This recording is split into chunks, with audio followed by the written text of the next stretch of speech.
إن الحمد لله نحمده ونستعينه ونستغفره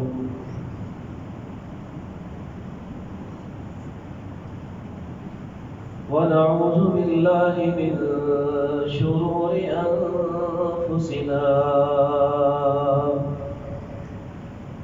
ومن سيئات أعمالنا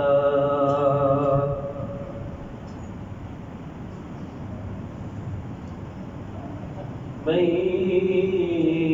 يهده الله فلا مضل له ومن يضلل فلا هادي له وأشهد أن لا إله إلا الله وحده لا شريك له وأشهد أن محمدًا عبده ورسوله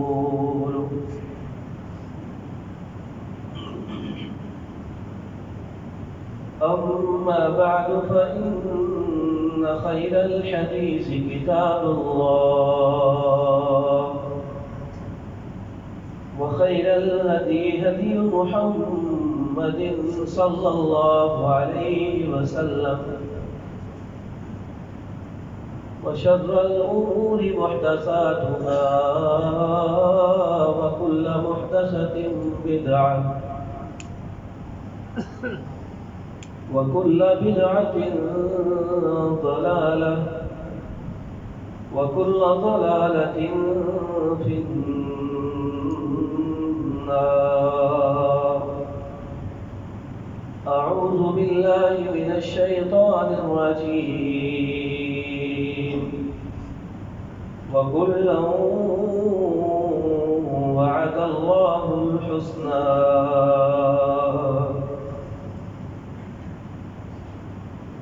اور ان میں سے ہر ایک سے اللہ نے جنت کا وعدہ کر لیا ہے. محترم بھائیو، سورہ نساء کی آیت نمبر 95 میں اللہ رب العالمین نے صحابہ کرام کا ذکر دیا ہے. فرمایا کچھ تو وہ صحابہ ہیں جو اللہ کے نبی کے ساتھ جہاد میں جاتے ہیں، اور کچھ وہ صحابہ ہیں جو کسی عذر اور مجبوری کی وجہ سے آپ کے ساتھ جہاد میں نہیں جاتے، ان کو گاہی رہنا پڑتا ہے. دونوں قسم کے صحابہ کا ذکر کر کے اللہ نے فرمایا وَكُلًّا وَعَدَ اللَّهُ الْحُسْنَى، اور ہر صحابی سے اللہ نے جنت دینے کا وعدہ کر لیا ہے.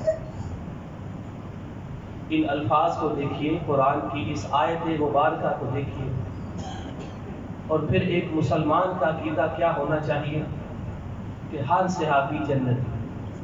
جو اللہ کے رسول صلی اللہ علیہ وسلم کو ایمان کی حالت میں دیکھ لیتا ہے اس کو صحابی کہتے ہیں، اور ایمان کی حالت میں وہ فوت ہوتا ہے اس کو صحابی کہتے ہیں. اور اس کے بارے میں قرآن یہ عقیدہ سکھاتا ہے کہ اللہ نے ہر صحابی کو جنت دینے کا وعدہ کر لیا.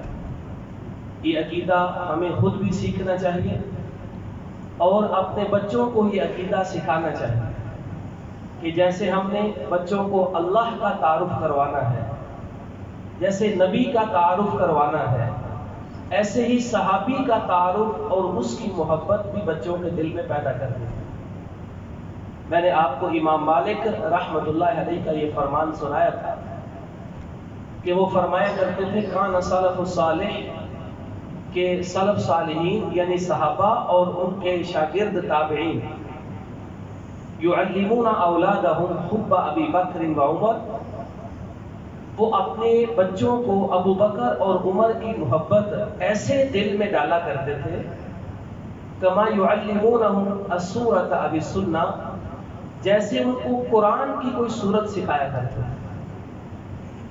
تو ہمیں بھی یہ چاہیے کہ اس سے پہلے کہ کوئی ہمارے بچوں کے دل میں ابو بکر سے نفرت پیدا کر دے، اس سے پہلے کہ کوئی ہمارے بچوں کے دل میں عمر فاروق کے بارے میں نفرت پیدا کر دے، اس سے پہلے کہ کوئی شیطان ہمارے بچوں کے دل میں عثمان اور علی کے بارے میں نفرت پیدا کر دے، اس سے پہلے کہ کوئی ابلیس ہمارے بچوں کے دل میں حضرت حسن، حضرت حسین، حضرت فاطمہ، حضرت عائشہ، حضرت معاویہ کے بارے میں نفرت پیدا کر دے، ایسے ابلیس کے حملے سے پہلے ہمیں چاہیے کہ اپنے بچوں کے دل میں ان صحابہ کی محبت پیدا کریں، کیونکہ بچوں کے دل میں جو چیز پہلے جاتی ہے وہ بیٹھ جاتی ہے۔ انسان کی فطرت ہے کہ دل میں جو چیز پہلے چلی گئی وہ جگہ بنا لیتی ہے، اور بچوں کے دل میں کوئی چیز ڈالنا یا دماغ میں بٹھانا پتھر پر لکیر مارنے کے برابر ہوتا ہے۔ اسی لیے رسول اللہ صلی اللہ علیہ وسلم نے فرمایا دنیا میں ہر بچہ مسلمان پیدا ہوتا ہے، اس کے بعد اس کے ماں باپ چاہیں تو اس کو یہودی بنا لیتے ہیں، چاہیں تو عیسائی اور مجوسی بنا لیتے ہیں، کیونکہ بعد میں ماحول اور معاشرہ جیسا اس کو سکھائے گا وہ سیکھتا چلا جاتا ہے۔ تو اس لیے میرے بھائیوں، آج کے دور میں موبائل ہمارے بچوں کے ہاتھ میں عام کھلا پھرتا ہے۔ ہمارے نوجوان یوٹیوب پر جس کو چاہتے ہیں اس کی تقریر چلا کر سننے لگتے ہیں۔ ان کو نہیں پتا کہ اس مقرر جس کو ہم سننے لگے ہیں یہ اہل سنت میں سے ہے یا اہل بدعت میں سے ہے۔ جو وہ کہتا ہے سنتے ہیں اور مان لیتے ہیں۔ اس سے پہلے ہمارا فرض کیا بنتا ہے کہ ہم اپنی اولاد کا عقیدہ سنواریں اور ان کو سکھائیں کہ ایک مسلمان کا عقیدہ کیا ہونا چاہیے۔ موضوع ہے آج کہ صحابہ کے بارے میں ہمارا اور ہماری اولاد کا عقیدہ کیا ہونا چاہیے۔ تو یہ سب سے پہلی آیت جو قرآن کی میں نے آپ کو سنائی ہے، یہ ہر مسلمان کا صحابی کے بارے میں بنیادی عقیدہ ہے جو اللہ نے قرآن میں اعلان کر دیا ہے۔ اور دوسرے نمبر پر دیکھیے کہ رسول اللہ صلی اللہ علیہ وسلم نے ارشاد فرمایا اکرموا اصحابی فانہم خیارکم۔ یہ سنن نسائی کے اندر روایت آتی ہے کہ میرے صحابہ کی تم نے عزت کرنی ہے، وہ تم میں سب سے بہتر ہے۔ اللہ کے نبی کی حدیث ہے اور آپ کا فرمان ہے۔ اب دیکھیے اپنی امت کے نام وہ کیا پیغام دیتے ہیں، اکرموا اصحابی، میرے صحابہ کا تم نے احترام کرنا کیونکہ وہ تم میں سب سے بہتر ہے۔ اور یاد رکھیے اس دنیا کا کوئی بڑا سا بڑا ولی بھی ہو، وہ صحابی کی شان کو کبھی نہیں پہنچ سکتا۔ اس کی ایک مثال سنیے، رسول اللہ صلی اللہ علیہ وسلم نے فرمایا لا تسبوا اصحابی، میرے صحابی کو کبھی تم نے برا نہیں کہنا، کسی پر تم نے تنقید نہیں کرنی۔ دیکھیے اللہ کے نبی کا فرمان ہے۔ آگے آپ نے فرمایا فوالذی نفسی بیدی، اس ذات کی قسم جس کے ہاتھ میں میری جان ہے۔ دیکھیے حضور اللہ کی قسم اٹھا کر بات بیان کرنے لگے، اتنی بڑی اور اتنی پکی بات ہوتی۔ فرمایا لو ان احدکم انفق مثل احد ذهبا، میری امت کا کوئی شخص بڑا سا بڑا ولی بھی ہو، اللہ کے راستے میں احد پہاڑ کے برابر بھی اگر سونا خرچ کرے، احد پہاڑ کئی میلوں پر بڑا پہاڑ ہے، کئی میل لمبا ہے چوڑا ہے، احد پہاڑ کے برابر سونا اللہ کے راستے میں خرچ کر دے، ما بلغ مد احدہم ولا نصیفہ، میرے صحابی کے ایک پاؤ یا آدھا پاؤ جو خرچ کرنے کے برابر اسے ثواب نہیں مل سکتا۔ یہ سننے میں الفاظ سادہ سے لگتے ہیں، لیکن غور کریں، ایک صحابی اللہ کے راستے میں نصف پاؤ جو خرچ کر دے، اور کوئی امتی احد پہاڑ کے برابر سونا اللہ کے راستے میں خرچ کر دے، فرمایا یہ کبھی اس کے اجر اور مقام کو نہیں پہنچ سکتا۔ فرق کیا ہے دونوں میں؟ اس نے اللہ کے رسول کو دیکھا ہے، اس نے اللہ کے رسول کو نہیں دیکھا۔ اس نے اللہ کے رسول کے ساتھ جان مال کی قربانی دی ہے، یہ اس کے بہت بات میں آیا۔ یہ فرق انسان کو کبھی دماغ سے نکالنا نہیں چاہیے۔ اب اس کی دوسری مثال سنیے۔ امام عبداللہ بن مبارک امام مالک کے ساتھی ہیں، بہت بڑے محدث اور عالم گزرے ہیں۔ ان سے کسی بندے نے سوال کیا کہ ہم حضرت عمر بن عبد العزیز رحمت اللہ علیہ صحابی نہیں ہیں، ان کی بڑی تعریف سنتے ہیں، بڑی شان بیان کی جاتی ہے، یہ بھی خلیفہ گزرے ہیں صحابہ کے بعد۔ پوچھتا ہے سوال کرنے والا کہ حضرت معاویہ اور حضرت عمر بن عبد العزیز رحمت اللہ علیہ ان دونوں میں سے افضل کون ہے؟ حضرت معاویہ رضی اللہ عنہ حضرت علی حضرت حسن کے بعد مسلمانوں کے خلیفہ بنے، یعنی آخری خلیفہ صحابی گزرے، اور حضرت عمر بن عبد العزیز صحابی نہیں، ان کے بعد آئے اور خلیفہ بنے، لیکن بڑے نیک تھے۔ تو سوال دیکھیے کہ حضرت معاویہ صحابی اور حضرت عمر بن عبد العزیز جو صحابی نہیں، ان میں سے افضل کون ہے؟ امام عبداللہ بن مبارک رحمت اللہ علیہ فرماتے ہیں کہ تم عمر بن عبد العزیز کا مقابلہ معاویہ سے کر رہے ہو۔ حضرت معاویہ اللہ کے نبی کے ساتھ غزوہ تبوک میں جہاد کرنے گئے تھے۔ راستے میں حضرت معاویہ کے گھوڑے کے ناک میں جو مٹی گئی تھی، عمر بن عبد العزیز اس مٹی کا مقابلہ بھی نہیں کر سکتے، تو معاویہ سے مقابلہ کر سکتے۔ ٹھیک ہے، ایک صحابی کا ایک تابعی کا کتنا فرق ہوتا ہے۔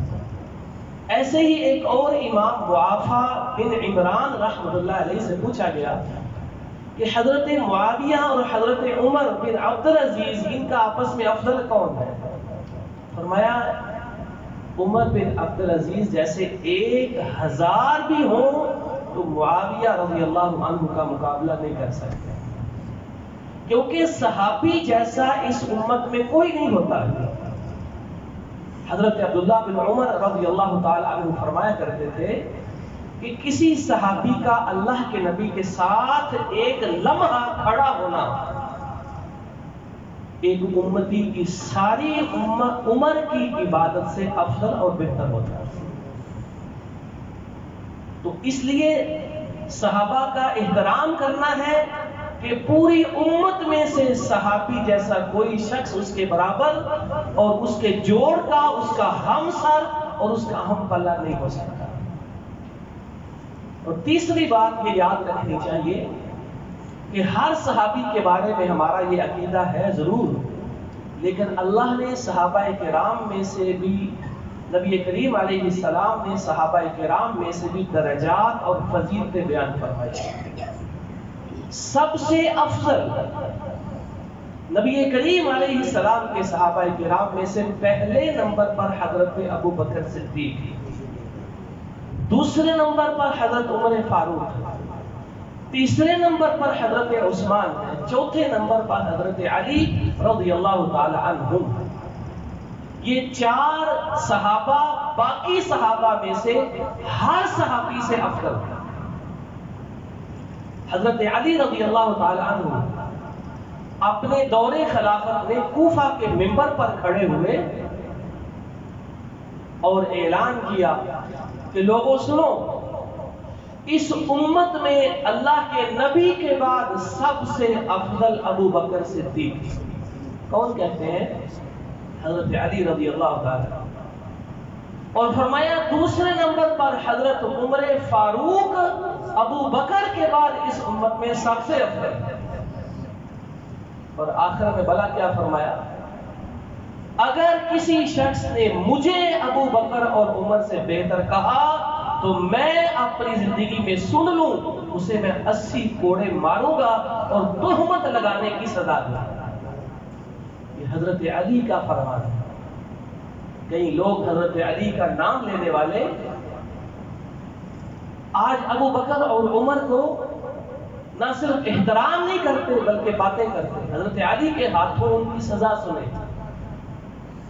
برا کہنا تو دور کی بات ہے، فرمایا جو مجھے ابو بکر اور عمر سے بہتر کہے گا میں اسے 80 کوڑے ماروں گا. سنیں ان لوگوں کی سزا جو حضرت ابو بکر کو سب سے پہلے نمبر پر افضل صحابی نہیں مانتے، حضرت عمر کا دوسرا نمبر، حضرت عثمان کا تیسرا اور حضرت علی رضی اللہ عنہ کا چوتھا نمبر. آج دیکھیں کہ کتنے لوگ ہیں جو کلمہ پڑھنے والے مسلمان ہیں اور کہتے ہیں دمادم مست قلندر علی کا پہلا نمبر. دیکھیں یہ کس قدر بڑی گستاخی. حضرت ابو بکر کی بھی گستاخی، حضرت علی کی بھی گستاخی اور ان سارے صحابہ کرام کی گستاخی کہ جنہوں نے حضرت ابو بکر کو پہلا نمبر دے کر اپنا خلیفہ مانا. اور اللہ کے رسول کی بھی گستاخی کیونکہ اللہ کے نبی نے حضرت ابو بکر کو اپنے مصلی پر پہلا کھڑا کیا. نبی علیہ السلام جب آخری دنوں میں دنیا سے جانے والے تھے مسجد تک نہیں جا سکے بیمار گھر میں. فرمایا کسی سے کہو نماز پڑھا دے. آپ ذرا اس حدیث کو دھیان سے سنیں اور یاد کریں. فرمایا کسی سے کہو نماز پڑھا دے. لوگوں نے کہا کہ ابو بکر بڑا نرم دل ہے، اللہ کے نبی کی جدائی برداشت نہیں کر سکتا، نماز ان سے نہیں پڑھائی جائے گی. کہا حضرت عمر دلیر آدمی ہے. عمر صحابہ نے کہا یا کسی نے کہا کہ عمر فاروق سے کہیں وہ نماز پڑھا. اللہ کے نبی گھر میں لیٹے ہیں، آواز آئی کہ کوئی نماز پڑھا رہا ہے، لیکن پتا چلا کہ ابو بکر کی آواز نہیں. اللہ کے نبی صلی اللہ علیہ وسلم فرماتے ہیں یا اللہ والمؤمنون الا ابا بکر، ابو بکر کے علاوہ کوئی نماز نہیں پڑھا سکتا. جاؤ ابو بکر سے کہو وہ نماز پڑھا. آپ اندازہ کریں کہ عمر فاروق کی نماز اللہ کے نبی نے کہا نہیں، جب تک ابو بکر زندہ ہے نماز وہ پڑھائے گا. اللہ کا فیصلہ یہ ہے کہ ابو بکر میرے مصلی پر کھڑا ہو. اب اس گستاخ کا کیا انجام ہوگا جو یہ کہے گا کہ ابو بکر کا پہلا نمبر نہیں ہے. آج دیکھیں قوالیوں نے ہمارے مسلمانوں کی کیسے مت ماری ہوئی. ٹرالیوں پر بسوں میں عام قوالی لگی کہ حضرت علی کا پہلا نمبر، اور ان بدبختوں کو پتہ نہیں کہ حضرت علی نے اعلان کیا ہے کہ جس نے مجھے ابو بکر سے بہتر کہا میں اسے 80 کوڑے ماروں گا. 80 کوڑے کس کی سزا ہوتی ہے بھلا؟ اسلام میں قرآن مجید میں سورہ نور میں 80 کوڑے اس بدبخت کی سزا بیان ہوئی ہے جو تہمت لگاتا ہے اور جھوٹ بولتا ہے. فرمایا یہ سزا اس کو دوں گا جو مجھے ابو بکر سے بہتر ہے. تو اس لیے میرے بھائیوں صحابہ کرام میں سے ہمارا ایمان ہے کہ حضرت ابو بکر سب سے افضل ہے اور پہلے نمبر پر وہی خلیفہ. اس کے بعد حضرت عمر فاروق رضی اللہ تعالی عنہ ہے، پھر حضرت عثمان ہے اور پھر حضرت علی رضی اللہ عنہ. ان کو خلفائے راشدین کہا جاتا ہے. تو تمام صحابہ میں سب سے پہلے نمبر پر فضیلت خلفائے راشدین کی. دوسرے نمبر پر عشرہ مبشرہ یعنی 10 صحابہ کرام کا درجہ. عشرہ مبشرہ سے کیا مراد ہے؟ یعنی وہ 10 صحابہ جن کو اللہ کے نبی علیہ السلام نے ایک سانس اور ایک حدیث میں اکٹھا جنتی ہونے کا اعلان کیا. ایسے تو کئی صحابہ کے بارے میں کہا، فرمایا کہ یہ جنتی ہے، لیکن ایک حدیث میں بیک وقت اللہ کے نبی نے نام لے کر فرمایا میرے یہ 10 صحابہ جنتی ہیں. عشرہ عربی میں 10 کو کہتے ہیں، مبشرہ جن کو جنت کی خوشخبری دی گئی. ان میں سے کون کون ہے؟ 4 تو وہی ہیں جن کو ابھی میں نے نام لیا. حضرت ابو بکر، فرمایا ابو بکر فی الجنہ، عمر فی الجنہ، عثمان فی الجنہ، علی فی الجنہ، طلحہ و زبیر فی الجنہ، عبد الرحمن بن عوف فی الجنہ، ابو عبیدہ ابن الجراح فی الجنہ، سعد فی الجنہ، سعید فی الجنہ. یہ 10 صحابہ کا نام لے کر اللہ کے نبی نے ایک حدیث میں بیک وقت فرمایا کہ یہ 10 جنتی ہیں. پہلے نمبر پر خلفائے راشدین افضل ہیں، اور دوسرے نمبر پر یہ باقی 6 صحابہ جو عشرہ مبشرہ میں شامل ہیں، یہ جنتی اور یہ سب سے افضل. تیسرے نمبر پر وہ گروہ جو جنگ بدر میں شریک ہوا ہے 313 کا، کیونکہ رسول اللہ صلی اللہ علیہ وسلم نے فرمایا تھا کہ اللہ نے بدر میں جانے والوں کو آسمان سے جھانک کر دیکھا اور فرمایا اعملوا ما شئتم فقد غفرت لکم، آج کے بعد کچھ بھی کر لو، میں نے تمہیں معاف کیا اور جنت تمہیں عطا کر دی. یہ ترتیب ہے فضیلت کی. صحابہ کرام میں خلفائے راشدین ہیں، عشرہ مبشرہ ہیں، اہل بدر ہیں، یعنی جو صحابہ بدر میں شریک ہوئے، پھر احد والے، پھر خندق والے، اور پھر بیعت رضوان والے جنہوں نے حدیبیہ کے مقام پر ایک درخت کے نیچے اللہ کے رسول صلی اللہ علیہ وسلم کے ہاتھ پر جہاد کی اور موت کی بیعت کی تھی. ان کی تعداد 1400 صحابہ کرام. ان کو بیعت رضوان والے صحابہ کہا جاتا ہے. کہ حضرت عثمان کو جب مکہ بھیجا گیا اور افواہ پھیل گئی کہ کافروں نے حضرت عثمان کو مکہ میں شہید کر دیا ہے، تو حدیبیہ کے مقام پر ایک درخت کے نیچے رسول اللہ صلی اللہ علیہ وسلم نے اعلان کیا تھا کہ ہر صحابی کھڑا ہو اور میرے ہاتھ پر بیعت کرے کہ جب تک عثمان کا بدلہ نہیں لیں گے ہم یہاں سے واپس نہیں جائیں. بیعت یہ کی تھی کہ مرنا منظور ہے، عثمان کا بدلہ لیے بغیر ہم مدینہ واپس نہیں جائیں. تو اللہ نے دیکھے ان صحابہ کے جذبے کا قرآن میں ذکر کیا، لقد رضی اللہ عن المؤمنین یبایعونک تحت شجرہ. اللہ ان ایمان والوں سے خوش ہو گیا جنہوں نے درخت کے نیچے آپ کے ہاتھ پر بیعت کی. اللہ نے اعلان کیا. اب یہاں ایک بات دیکھیے، بیعت کن کے لیے ہوئی؟ حضرت عثمان کے لیے.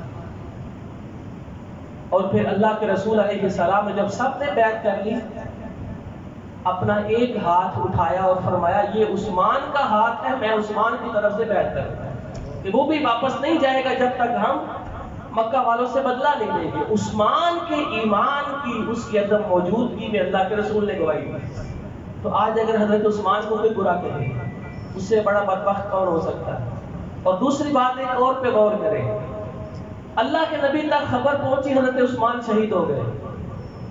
1400 صحابہ کرام جہاد کے لیے تیار، مرنے مارنے کے لیے تیار کہ مکہ جائیں گے بدلہ لیں گے. لیکن پھر پتہ چلا کہ عثمان تو زندہ ہے، کچھ نہیں ہوا. یہ قرآن کا واقعہ ہے. اب یہاں وہ دوست ذرا اپنے دماغ کو جگائیں اور غور کریں جو یہ کہتے ہیں کہ نبی علم غیب رکھتا ہے. اگر نبی علم غیب رکھتا ہوتا تو اسے پتا تھا کہ عثمان مکہ میں زندہ ہے کہ فوت ہو گئے. یاد رکھو، یہ کہنا کہ نبی علم غیب رکھتا ہے یہ نبی کی گستاخی ہوتی ہے. اس کا مطلب ہے نبی کو پتا تھا عثمان زندہ ہے، یہ سارا کچھ ویسے ہی کر رہے تھے.